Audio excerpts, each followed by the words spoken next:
मंडळी,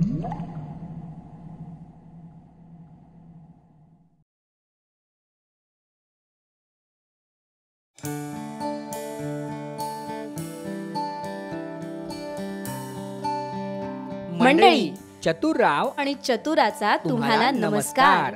मित्रांनो, तुम्हाला माहीतच आहे, जलसंधारणाच्या कामांचं उद्दिष्ट असतं तुमच्या भागात पडलेल्या पावसाच्या पाण्याला अडवून जमिनीत मुरवणं आणि त्यासोबतच पाण्याबरोबर सुपीक माती वाहून जाऊ न देता जमिनीची धूप थांबवणं. आणि हे साध्य करण्यासाठीच आपण पाणलोटाचे वेगवेगळे उपचार तयार करतो.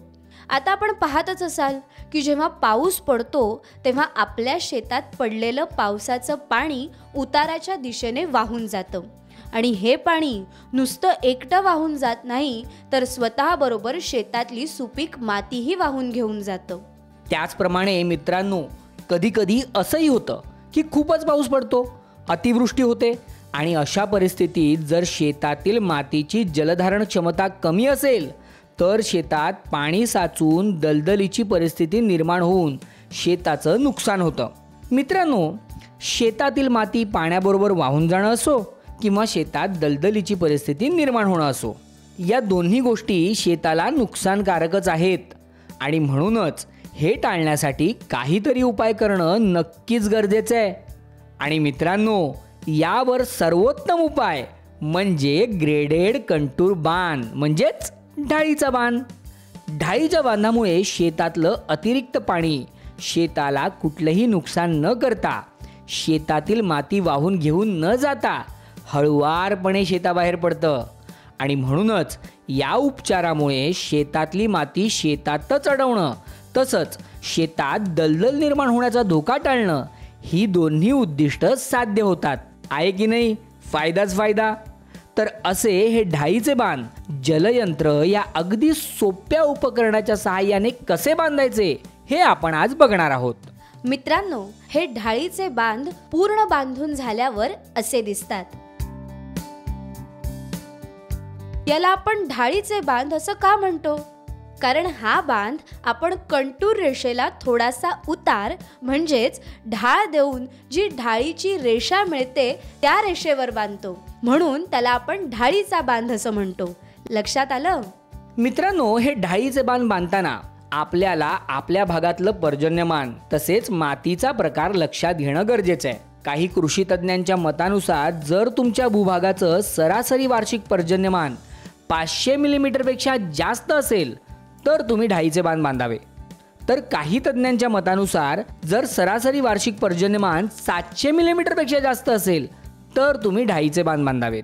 पर्जन्यमानाच्या बाबतीत असलेलं हे दुमत लक्षात घेता 500 मिलीमीटर किंवा 700 मिलीमीटर पर्जन्यमान ही काळ्या दगडावरची रेष न मानता आपल्या भागातील पर्जन्यमानाची घनता, मातीचा प्रकार आणि अतिवृष्टीच्या वेळी आपल्या शेतात दलदलीची परिस्थिती निर्माण होण्याची शक्यता या सगळ्या गोष्टी लक्षात घेऊन निर्णय घ्या. मित्रांनो, सर्व बाबींचा विचार करून जर शेतात ढाळीच्या बांधाऐवजी कंटूर बांध बांधायचे ठरले तर या विषयावर आम्ही एक स्वतंत्र फिल्म बनवली आहे, ती नक्की पहा आणि त्यानुसार कंटूर बांध बांधा. चला तर मित्रांनो, आता आपण ढाळीच्या बांधावर लक्ष केंद्रित करूया. हा ढाळीचा बांध जलयंत्राचा वापर करून नक्की कसा बांधला जातो ते आपल्याला सांगणार आहेत आपले कृषी अधिकारी मित्र मोहिते सर.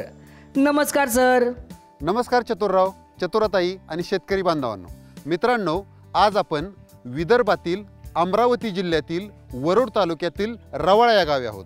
या ठिकाणचं सरासरी पर्जन्यमान हे 800 मिलीमीटर आहे आणि आपण ज्या ठिकाणी उभा आहोत ही माती मध्यम प्रकारची आहे. हिची जलधारण क्षमता ही कमी आहे. म्हणूनच या परिस्थितीचा विचार करता भविष्यामध्ये जर अतिवृष्टी झाली तर या जमिनीमध्ये दलदलीची परिस्थिती निर्माण होऊ शकते.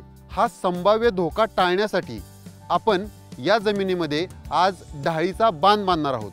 ढाळीचा बांध हा शेताच्या उताराला आडवा बांधला जातो. त्यामुळे सर्वात सुरुवातीला आपल्याला हे जाणून घेणं गरजेचं आहे की आपल्या शेताचा उतार नक्की कुठल्या दिशेनं आहे. हे तुमच्या अनुभवावरून वर्षानुवर्ष तुमच्या शेताचं पाणी हे नक्की कोणत्या दिशेने बाहेर जातं हे तुम्हाला सहज माहिती होईल. आज आपण ज्या शेतामध्ये ढाळीचा बांध बांधणार आहोत या शेताचा उतार हा असा वरून खाली आहे आणि या उताराला आडवे असे आपल्याला ढाळीचे बांध बांधायचे आहेत। सर जरा सांगा, एका शेतात किती ढाळीचे बांध बांधावे? मित्रांनो, शेताच्या क्षेत्रफळानुसार आणि उतारानुसार त्या शेतामध्ये एक किंवा एकापेक्षा जास्तही बांध बांधण्याची आवश्यकता असू शकते। त्या दृष्टिकोनातून सर्वात सुरुवातीला हे आपण निश्चित करूया की आपल्या शेतामध्ये किती ढाळीचे बांध बांधण्याची आवश्यकता आहे।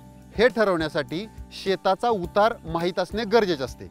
मित्रांनो, हा उतार कसा मोजायचा या विषयावर आम्ही एक स्वतंत्र फिल्म बनवली आहे, ती नक्की पहा आणि ती पद्धत वापरून शेताचा उतार काढून घ्या। मोहिते सरांनी आपल्या शेताचा उतार मोजलेला आहे। सर जरा सांगा, आपल्या शेताचा उतार किती आला? आपल्या शेताचा उतार आला 3%। चला तर मित्रांनो, उतार तर कळला। आता या उतारानुसार आपल्या शेतामध्ये किती ढाळीचे बांध बांधायचे आहेत हे निश्चित करूया। यासाठी सर्वात सुरुवातीला शेतामध्ये आपल्याला एक बेसलाईन निश्चित करायची आहे आणि ही बेसलाईन निश्चित करण्यासाठी हे जाणून घेणं गरजेचं आहे की आपल्या शेतातील अतिरिक्त पाणी हे शेताच्या कोणत्या बाजूने बाहेर काढून देणं जास्त सोयीस्कर होईल, ती बाजू निश्चित करा। आणि एकदा का ती बाजू निश्चित झाली की त्या बाजूच्या विरुद्धची शेताची बाजू ही आपल्याला बेसलाईन म्हणून निश्चित करायची आहे। चला तर आता आपण आपल्या शेताचा विचार करूया। आपल्या शेताच्या डाव्या बाजूने एक नाला जात आहे, त्यामुळे शेतातील अतिरिक्त पाणी हे ढाळीच्या बांधाच्या माध्यमातून नाल्यात सोडणं जास्त सोयीस्कर ठरेल। त्यामुळे या नाल्याच्या विरुद्धची बाजू म्हणजेच उजवीकडची बाजू ही आपण बेसलाईन म्हणून निश्चित करूया। आता या बेसलाईनच्या वरच्या बाजूला म्हणजेच शेताच्या कोपऱ्यात आपल्याला एक बिंदू मार्क करायचा आहे। या बिंदूपासून सुरुवात करत बेसलाईनवर काही विशिष्ट अंतरावर आपल्याला आणखी बिंदू मार्क करायचे आहेत। हे विशिष्ट अंतर हे शेताच्या उतारावर ठरतं। काय मोहिते सर, तुम्ही आता आकडेमोड कराल तर नाही ना सांगणार? अहो, माझं गणित जरा कच्चं आहे हो, मला आकडेमोडीची भीती वाटते। काळजी करू नका चतुरराव, यासाठी कुठलीही आकडेमोड करायची गरज नाही। महाराष्ट्रातील पाणलोट क्षेत्रातील तज्ज्ञ श्री खडसे सर यांनी एक साधा सोपा असा तक्ता तयार केलेला आहे। तक्त्याची मदत घेऊन तुम्ही तुमच्या शेतातील बेसलाईनवर किती अंतरावर हे बिंदू मार्क करायचे हे अगदी सहज निश्चित करू शकता। बघा, या तक्त्यामध्ये उताराच्या टक्केवारीप्रमाणे बेसलाईनवरील 2 बिंदूमधलं अंतर किती ठेवायचं हे दर्शवलेलं आहे। अरे वा, या तक्त्यामुळे काम तर अगदी सोपं झालं। उतारानुसार अंतर बघितलं की झालं, मस्तच। आपल्या शेताचा उतार आला 3%। आता तक्त्यानुसार बेसलाईनवर किती अंतरावर आपल्याला बिंदू मार्क करायचे आहेत? बरोबर 19 मीटर अंतरावर आपल्याला बिंदू मार्क करायचे आहेत आणि जेवढे बिंदू मार्क होतील तेवढे ढाळीचे बांध आपल्याला बांधायचे आहेत। चला तर मित्रांनो, आता आपल्या बेसलाईनवर मेजरिंग टेपच्या साहाय्याने बिंदू मार्क करूया।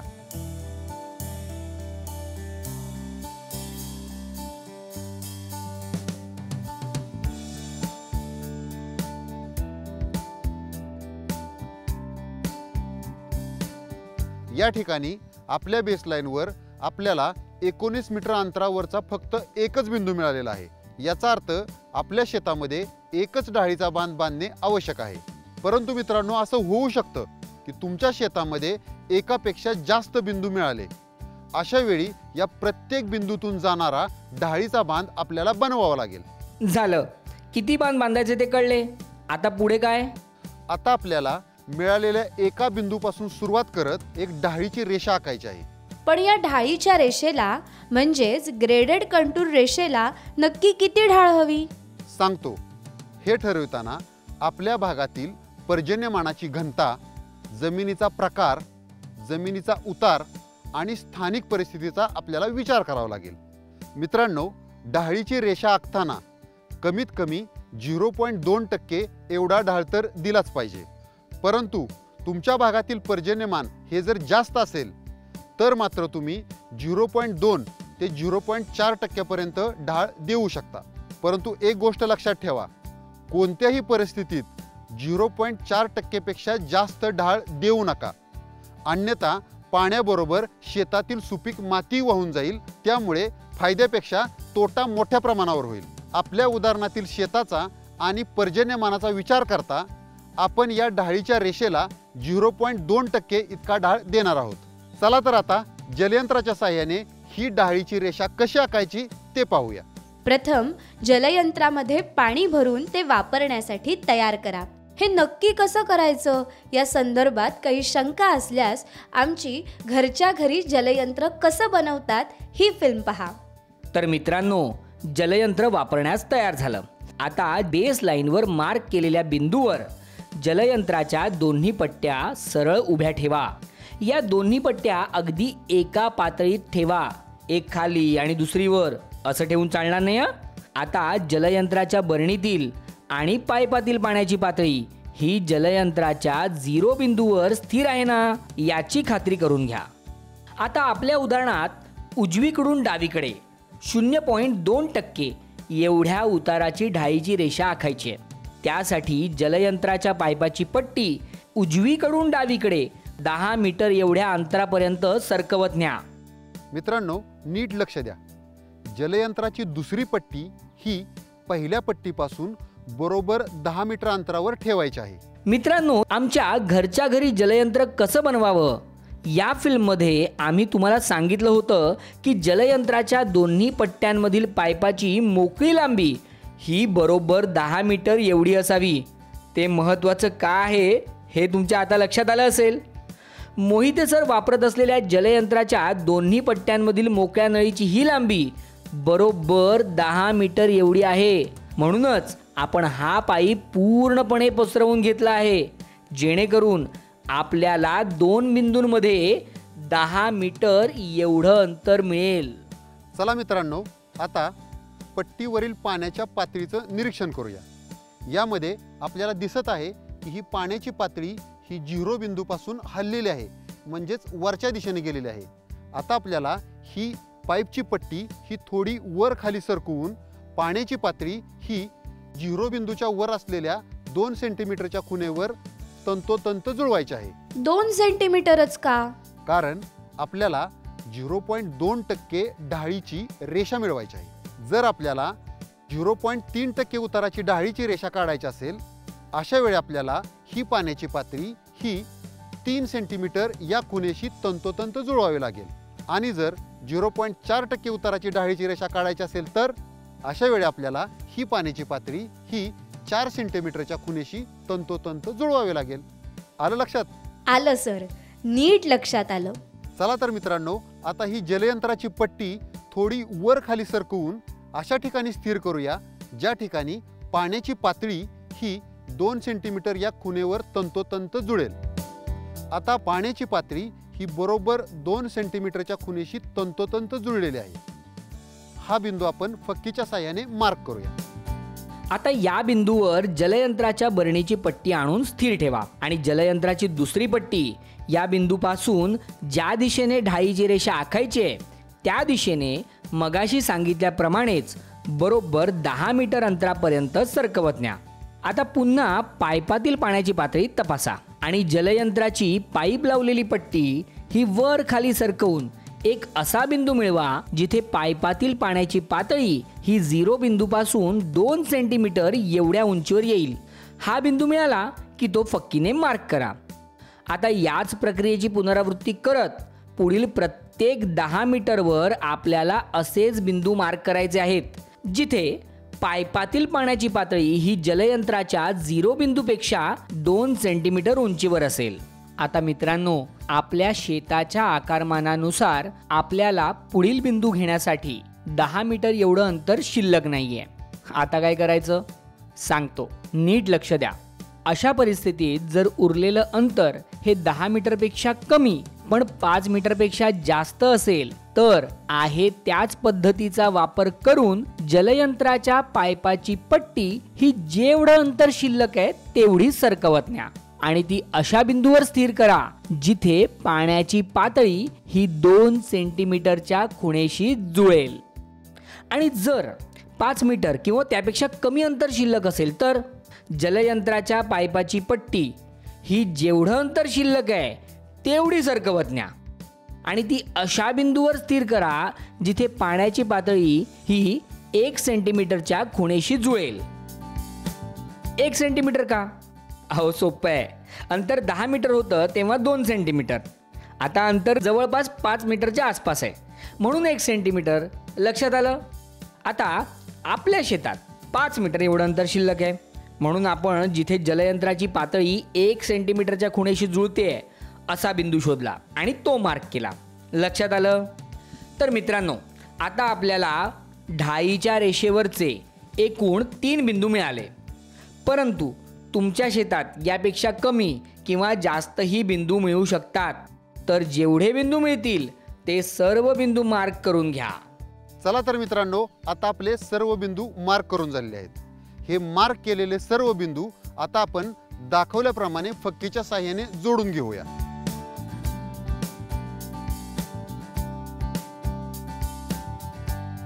हे बिंदू जोडून झाले की जी रेषा मिळाली ती आहे आपली ढाळीची रेषा, म्हणजेच ग्रेडेड कंटूर लाईन.